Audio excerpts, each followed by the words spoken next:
Pero totoo to ha, mga kapatid, siguro sa inyo na palagi nanonood ng Wanted sa radyo, kapag pangkaraniwan tao ang suspect, mabilis na nakukulong.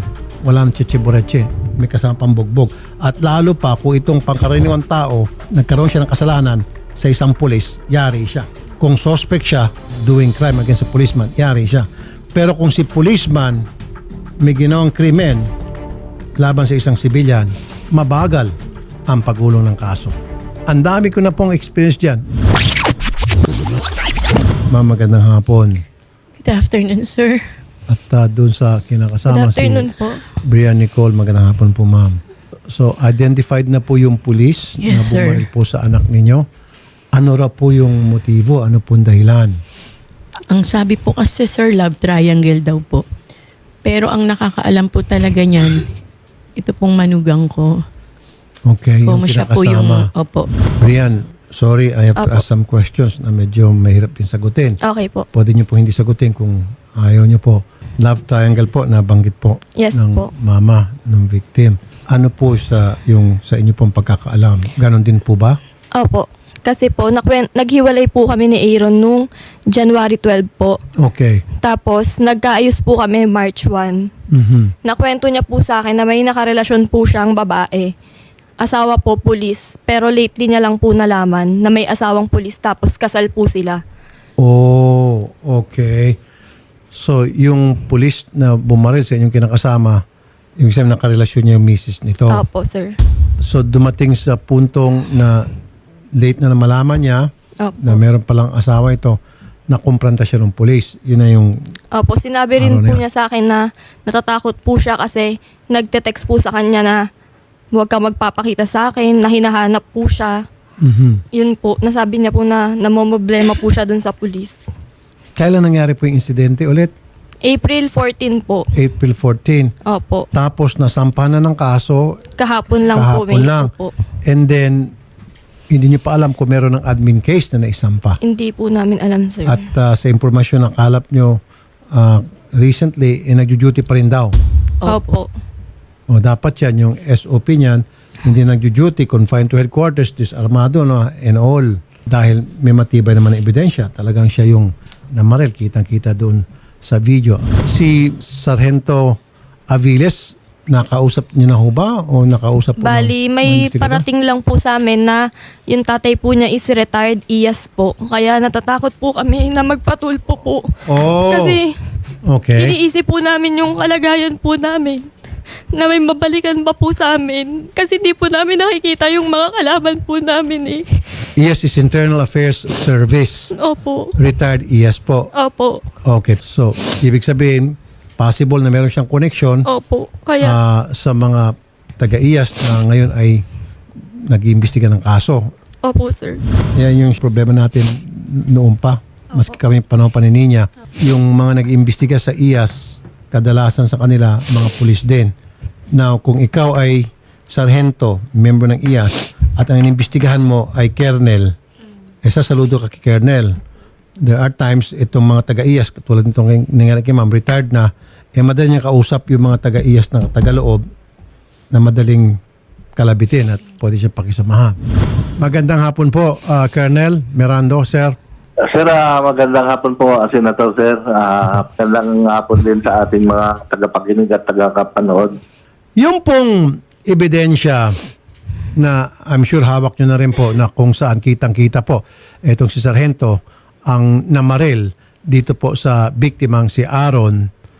Bakit po hanggang ngayon ay nagjo-duty pa rin po itong suspect at hindi pa rin po na-disarmahan at hindi pa rin po nakapailan ng kasong administratibo at yung kasong kriminal kafa-file lang yesterday? Nangyari po yung insidente, Sir, 14 po ng gabi. Okay. At tumulog po sa amin yung testigo ng hapon na po ng 15. Noong mga panahon na yun, Sir, yung suspect natin ay nakalib po siya ng 16 hanggang 22.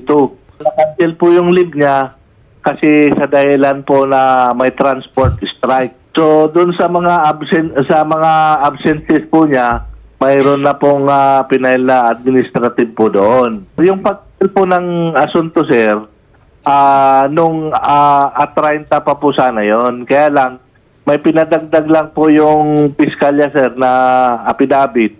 Kaya kahapon lang, sir, na i-file, sir. May pinadagdag ang piskalya. Ano po yung pinadagdag na ang piskalya na affidavit po? Yung statement, sir, ng live-in partner, sir. Totoo ba? Opo. Okay. Nung 14 po, nagpunta po kami doon sa homicide. Opo. Sabi, hindi naman daw po ako need mag-statement. Sino po Opo. nagsabi hindi kailangan? Yung investigador po doon, sir. Okay.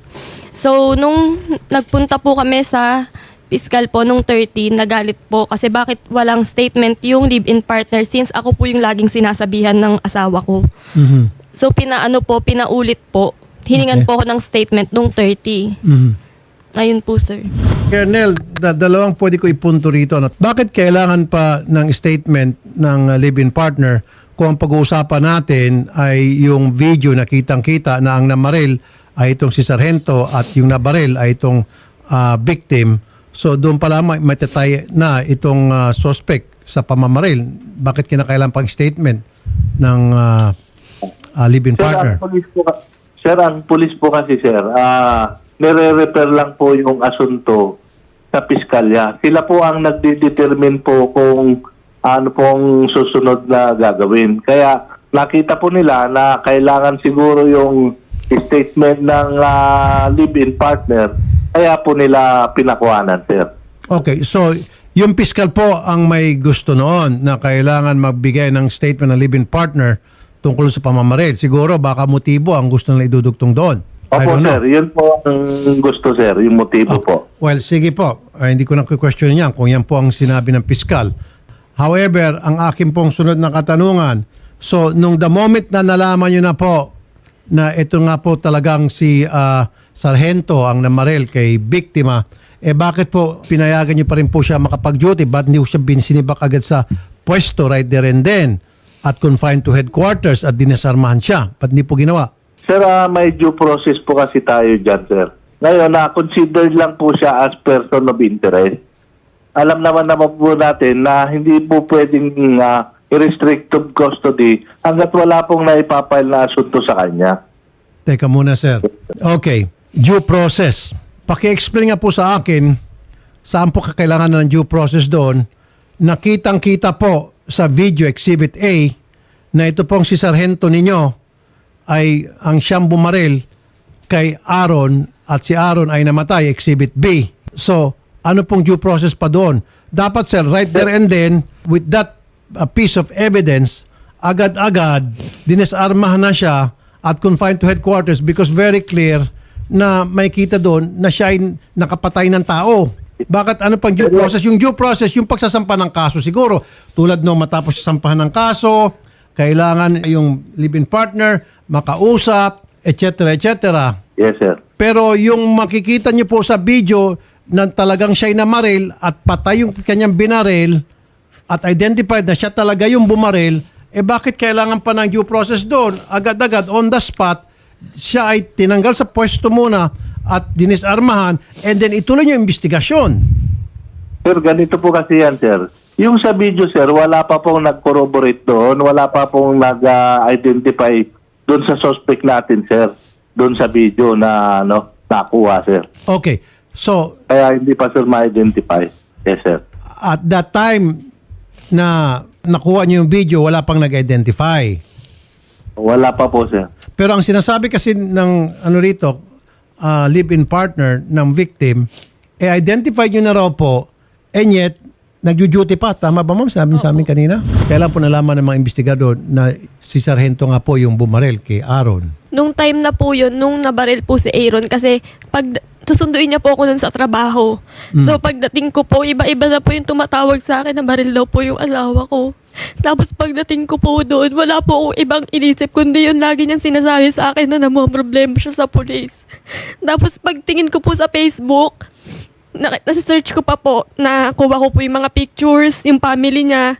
Kinabukasan po, picture na lang niya yung natira. Then after po, nag-deactivate na po siya. Silang dalawang mag-asawa. Okay. Pero, kailan po nalaman ng mga investigators? 15 po.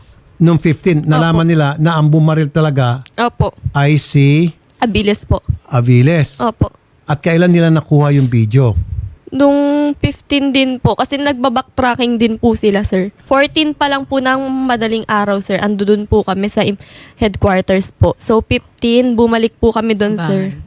Nagpunta sila sa Opo. bahay. Nagpunta po sila sa bahay. Yung mga pulis? Opo. Opo. Tapos may pulis po na nagsabing sumuko na daw po yung pulis.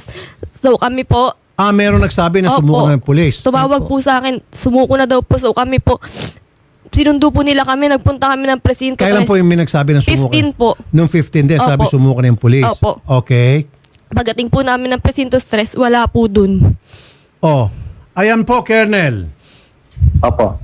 Meron na pala nung 15 din, tanggap na po ng inyong mga investigador, ng inyong mga kabaro, na itong si Sargento, ang siya talaga ang suspect dahil sumuko na. So dapat doon pa lamang sa pagsuko niya, hinold nyo na agad at agad-agad dinisarma nyo na. Sir, wala pong nangyaring sumuko, sir. Hindi po sumusuko yung pulis namin, sir. May tumawag po sa akin police, sir. Pangalan po, Eric Punsalan po. Andito pa po yung call logs namin. Eric Ponsalan, may pulis pa kayong Eric Ponsalan ng pangalan.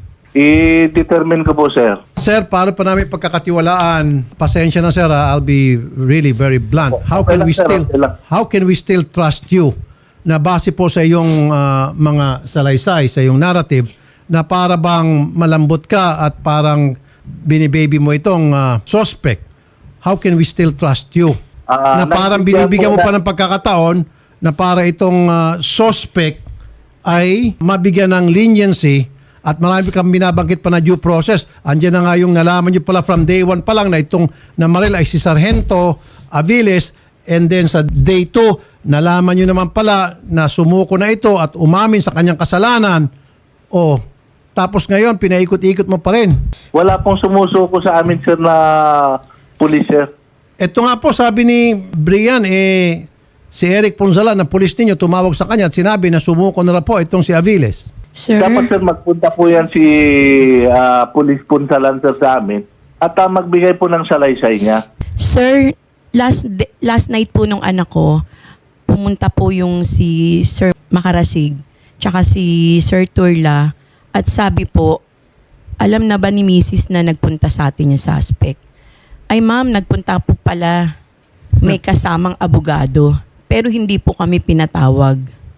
So yung suspect nagpunta, Opo. kailan po nagpunta? Saturday po. Kailan po April itong 20 po. Opo, April habang 20. nakaburol po yung anak ko. Pumunta na yung Pumunta daw po, may kasamang attorney. Colonel Rexon Layog, Commander Station 7 ng MPD. Ito yung boss ni Aviles. Colonel Layog, magandang hapon. Yes, sir. Magandang hapon po, sir. Okay, kailan niyo po nalaman na ito pong si Aviles ay suspect sa pamamaril kay Aaron Namuco? Sir, bali nalaman ko po yan na April 15, sir. Okay. Tinawagan po ako ng station commander ng Station 3 Opo. kung meron po akong taong Abiles. Opo. Ngayon, immediately, dahil madaling araw niya ako tinanong, sir, nagtanong ako sa mga admin. Opo. In-inform na ko na si Abiles is member ng Tayuman Precinct Opo. under Captain Daniel Gadi. Opo. Tapos yung Abiles, nakontak ko, kung di ako nagkakamali, sir, nakontak ko si Abiles, sir, through Captain Gadi, mga Martes, sir, kasi sir, bali inabsinan ko kasi siya ng, sir, 15, hindi siya pumasok, pero meron siyang, nakalib siya, sir, from 16 to 22. Opo. Nakakasana yun, sir, bago nangyaring insidente. Opo. Ngayon, sir, dahil yung 16, sir, leave niya 16, nagkaroon kami full alert, sir. Tinerminate yung Leave leave niya. niya, sir. Inabsinan ko rin siya ng 15, 16, sir. Opo. Tapos tinawagan ko na po siya. Ang sabi niya, sir, hindi daw po siya yung involved doon at ilalaban niya raw po sa korte na may video rin daw po siya, sir, na pinangahawakan na hindi siya yun, sir, na sinasabi na suspect. Opo. Tapos ang sabi niya sa akin, once na nagkaroon ng nakuha niya yung demanda, sir, lalabanan niya daw po yun, sir. Kasi hindi daw po, yun daw po suspect, sir, mataba, sabi niya sa video. Okay. Ayun po, sir, ngayon, ang ginawa ko, sir, ang dapat ang pagpasok niya, 23 April, sir. 23 Opo. April. Opo. Pagpasok niya ng 23 April, sir, inabsinan ko pa rin po siya ng 20 tsaka 21 kasi, sir, exclusive po yung Saturday, Sunday. Sir, naka-ano lahat yun na absent siya sa akin, sir. Opo. May papeles lahat yun. Opo. Pagpasok niya ng 23 dito, sir, tinanong ko siya, pinailang ka na ba ng kaso? Sabi niya, sir, negative pa po. Eh, sir, ang ginawa ko na lang para meron akong nakikita ko siya lagi, ginawa ko siya sa SCAD, from Tayumang PCP, ginawa ko po siyang SCAD sa istasyon, sir. Okay. Lahat daw na nag-false witness sa kanya, kakasuhan din niya raw po, sir. Pero nung 15 pa lamang, sir, alam na po ng marami sa inyo na siya po talaga yung namaril. Dinay niya, sir. Sabi niya, sir, hindi daw po yun siya yun, sir. Pero Hindi daw po siya yung kailan tao niyo na po yun, sir. nakita yung video? Nung sir, pinakita po sa akin yung video nung gunner na naka-helmet, sir. Okay. So Na- kailan niyo po nakita ko, nakita, kailan niyo po nakita yung video? Kung di po ako nagkakamali, sir, 16 o 17, sir, mga ganun po, sir. Isagad mo na, sir. Nakita mo siguro April 1. Sagad mo na. 15, 16 Hindi, sir, o hindi ko na po 17. matandaan, sir, yung araw, sir. Pangit naman pong pakinggan, sir. Nakita ko medyo mataba talaga yung sir, yung gunner, sir. Ay, syempre, sir, mataba ang gunner kasi naka-jacket siya. Oh, bukod pa sa... Sir. Syempre, Ayun lang sir, po, kahit na sino po, sir. Kaya nga po, sir, ang sabi ko sa kanya, sir, ilalaban mo sa korte yan. Kung sa tingin mo may tama ka o ikaw ang suspect, sa korte kayo maglalaban. Sir, the mere fact na siya po ay suspect na at base po sa statement ng ilang mga kabaro ninyo tulad ni Eric Punzalan na nagsabi sir. na dito sa partner ng biktima na sumurrender na, yun pa lang sana, sir, you should have taken the cue na, teka muna, i-hold muna namin ikaw kasi suspect ka na sa pagpatay, subject to verification, dito ka muna sa headquarters, confine muna, huwag ka muna umalis habang inimbestigahan para wala silang masabi, but you didn't do that. Hindi po kasi namin na-under ang homicide, sir. Sa station po kami, sir. At wala naman po akong karapatan na i-hold ko siya, sir, kasi yung pinail yung demanda, sir, May 2 lang, sir. Okay. Pero sir, since tauhan mo po siya, sir, meron ka rin sigurong karapatan, sir, na i-hold siya, na huwag ka muna mag-duty. Meron kang karapatan na para hindi siya muna pag-dutyhin. Sir, wala pa po kasi siyang kaso, sir, eh. Pwede niya rin, pagka po, sir, hinold ko po siya, sir, at inaresto ko siya, sir. Pwede niya po akong balikan, sir. Hinihintay ko nga So, po. sir, nakatuhan, hindi sir. mo siya kailangan arestuhin, sir. I'm not saying that you have to arrest him. What I'm trying to say, based on the pieces of evidence that you have and based on the testimonies of some policemen saying that he surrendered already, accepting Sir, the fact that... wala pong policeman na nakipag... Meron daw po yung Eric Punzalan eh. Sino tong Eric Wala Punzalan? po akong kilalang Ayun Eric po yung Punsalan, sir. 15 po. Marami po kasi silang nagpunta sa bahay. Isa po yan sa nagpunta sa bahay namin. Sino si Eric Punzalan? Investigador? Police po eh. Pumunta doon. Sa bahay po namin. Tapos, Oh, sino po si Eric Punzalan, Colonel? Sir, hindi ko po kilala yung Eric Punsalan, sir. Wala po akong taong Eric Punsalan. Sa Okay. Station 7, sir. Wala namang problema sa akin, sir, na yung sinasabi kanina ng kasamahan ninyo magkaroon ng due process. Of course, sa pag-iimbestiga, sa Opo, pagsasampa ng kaso. Pero the mere fact na nakarating na sa inyo na very clear na he is one of the suspect, na siya talaga yung triggerman na bumaril doon sa victim, at yan po ay napatunay ng inyong kasamaan at lalo pa siya ay sumurrender ayon po dito kay Eric Punzalan. Kung yun po ay na-discover nyo, dapat meron na po agad. Sir, hindi po immediate siya action. surrender, sir, eh. Kasi po, sir, dumating siya rito ng 23, sir. Wala naman siya sinasabing surrender siya, sir, no nag-duty na ulit sa 23, sir. Ma'am. May tumawag lang. Wala naman siya sinabing surrender siya, sir. Okay, sige. Ganito na lamang po. Hindi tayo matatapos dito kasi talagang nagbibigay kayo ng statement ninyo na pinanindigan nyo na walang surrender, na pinanindigan nyo Opo, sir. Opo, sir. na mataba, etc. Kailan Mirando, so nasaan na po itong si Sargento Aviles? Naka-RTO po yan, sir. Sa Station 7 pa rin po siya naka-assign, pero naka-day off po siya, sir. Okay, so ibig sabihin naka-assign pa rin siya. Okay, Yes, sir. Yung admin niya, sir, ni-request na po namin yan ng restrictive custody niya. At na-prepare na rin po namin yung administrative case niya, sir. Okay. So, ibig sabihin, naka-duty pa rin siya, kaya lang naka-day off, pero naka-assign pa rin siya dito sa Station 7 kay Colonel Layog. Tama? Opo, sir. Kaya lang naka-day off. Ayan, Colonel Layog. Opo, sir. So, piniprepare na administrative case against him. Sabi na po mismo ni Colonel Mirando, naka-duty pa rin daw sa inyo, kaya lang naka-day off. Oh, Nakadew po siya pag Friday, sir. Friday po. Kaya nga. So, if I were you, patawag nyo na po siya, disarmahan nyo na po. Kasi Apo, kaya sir. pumunta dito sa amin tong live-in partner ng victim kasi natatakot. Opo, sir. Opo. Sino ba naman di matatakot? Nakitang-kita na doon sa video, binaril yung kanyang live-in partner. Pagkatapos, pulis pa. Dapat sir, dinidisarman nyo na.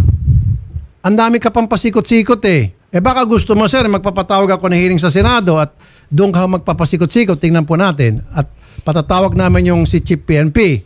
Opo, sir. Padi-disarman po namin, sir. Yun ang, kanina ko pa iniintayan sir eh. Opo, sir. So, ngayon, gusto ko itong suspect, disarmahan mo na.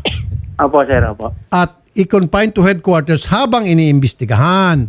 Nang sa gayon, hindi siya maka-impluensya sa ginagawang investigasyon. Tulad nito, pumunta pa raw daw saan? Pumunta kasamang abogado? Sa homicide opisina po. Marami siyang pwedeng gawin na matatakot nga itong mga kamag-anak ng biktima. Lalo na itong sinanay. Pero kung nakita nila na siya ay naka-hold sa headquarters at disarmado, mababawasan yung kanilang pagdadalamhati kahit papaano. Opo, sir. Colonel Camaraw, Yes, sir. Senator, good afternoon. ang dami pang pasikot-sikot po itong si Colonel Layog bago niya pong disarmahan itong suspect. So para po sa inyo, Colonel, di ba dapat matagal na itong na-hold sa headquarters, confined to quarters, at the same time na-disarman na dapat, di ba, Colonel? Sir, based sa policy natin, kapag na-report po yan sa atin, yan po ang magiging recommendation po ng iya. So ngayon, sir, pinapacheck ko kung meron po kaming reported sa amin ng shooting incident. Yan po ay parte na po ng aming rekomendasyon na siya ay dapat i-restricted custody na Yes. at matanggalan ng barit. Tama. So, sir, pinapa-verify ko po ngayon kung may reported po sa amin sa aking MPDE, sir. Okay, very good. Thank you po. Apo. Thank you, Camaraw. Jose Melencio Nartates Jr., Director ng NCRPO. General Nartates, magandang hapon po, sir, General. Magandang hapon po, Apo Senator, at saka yung ating mga tagapakinig. At the same time, yung complainant po. Opo, ang request lang po sana ng complainant, yung mother at saka yung live-in partner, total identified na at meron pang kwento na nag-surrender na at meron pang kwento na yung mismo mga polis alam na talagang kung sino yung suspect. Sana man lang sir, i-confine to restricted confinement, kung ano bang tawag niyan, and then disarmado na. Yun lang po sanang request nila. At buti naman po, at last, pumayag na po ito si Colonel Layog, General. Opo, sa aking pakikinig kanina, Apo Senator, ay napakinggan ko.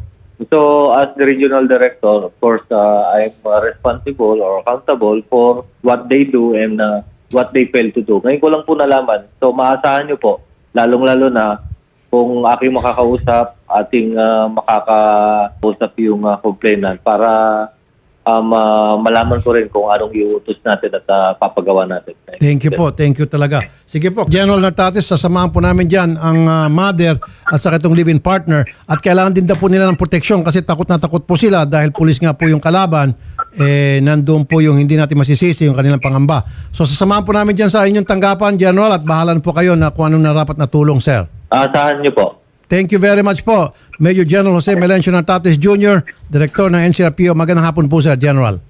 Good afternoon, sir.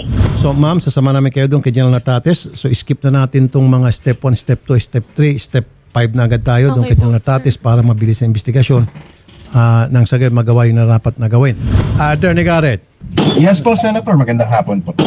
Okay, basis doon sa mga narinig mo, sana restrictive custody yung suspect at dinisarman. Pero hindi, nagpapasikot-sikot itong si Colonel Mirando, nagpapasikot si Colonel Layog. At least si Colonel Layog pumayag na. Completely agree po ako, Sen. Kasi po, doon po sa restrictive custody, pwede pong gawin yan ng superior ng isang PNP personnel while an administrative case is pending. Yung administrative case po sa PNP, Sen, it can be started motu proprio by the PNP upon reception po ng sufficient evidence. So dito po, Senator, meron pong CCTV, meron pong testigo.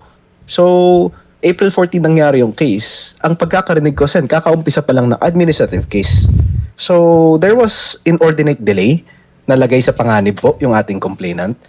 Dapat po inumpisahan na agad nila yung investigation at restrictive custody, Sen. Iba naman po to sa criminal case na sinasabi nilang kailangan daw ng warrant of arrest at kung ano man pa.